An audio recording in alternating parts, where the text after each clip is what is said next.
find, because on the agent side it's probably the same thing, but what are your biggest hot buttons with buyers? So the biggest hot button is obviously what we call the bones of the house. Okay. Right? That's the first thing. I start out in the very beginning of my walkthroughs with that, because that's what you want. If they have a big concern over a home, maybe it's an older home, you want to be able to ease the pressure, right? Ease the anxiety there. Talk about the bones of the house, which is the foundation, the wall structure, the roof structure, etc. Because those are obviously big, high dollar issues. Yeah, exactly. That the buyer may walk away from since it's too much to overcome, price rise, etc. So you talk about those big issues up front and put it in context of the condition of the home. Okay. Second to that was always, like you mentioned, 130 degrees. The AC is always a big component here. Right. It's always a big component. If we don't have AC, we're not gonna make it. Texas, you gotta have it. You gotta have it. Yeah. So that is, you really, as an inspector, you really wanted to go overboard on that a little bit and really talk about, because a lot of people don't know. Not only you want to know the condition of the particular components of the AC, you want to know what it takes to keep that running.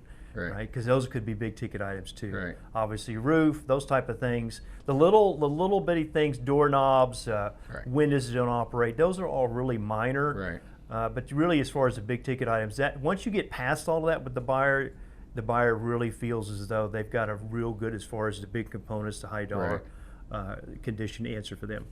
You know, it's funny because I remember years ago, you had alluded to this earlier. I had a client. The report was, 40 pages long, something like that, and he freaked out, and he's like, I just want to terminate.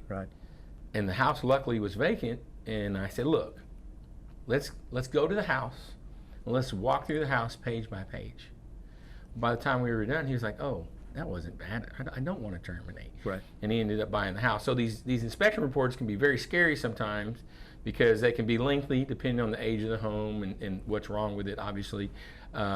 So we kind of caution people ahead of time, even before you go out and inspect. We say, look, the report's going to be substantial in terms of length. Don't be overwhelmed by it.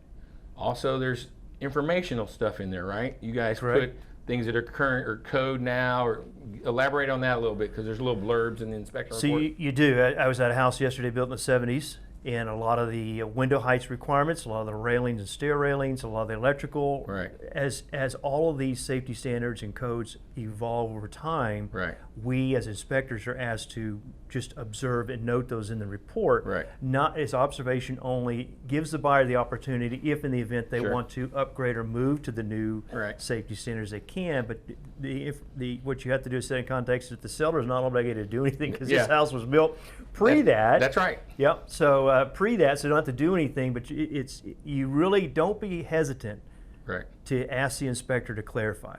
If you have a concern, don't hesitate. You need to stop, ask that question immediately, and that way you feel comfortable. That's the inspector's job, is to fully give you that and not scare you with a bunch of information that's really not necessary for that particular home. Yeah, we get some buyers like, well, they have to fix everything. We're like, no, that's not exactly how it works. They don't have to fix everything. It's kind of like the panel box. Like, well, I want arc fault protectors in the panel box. Like, well, this house was built in like 1979, so it's not required. So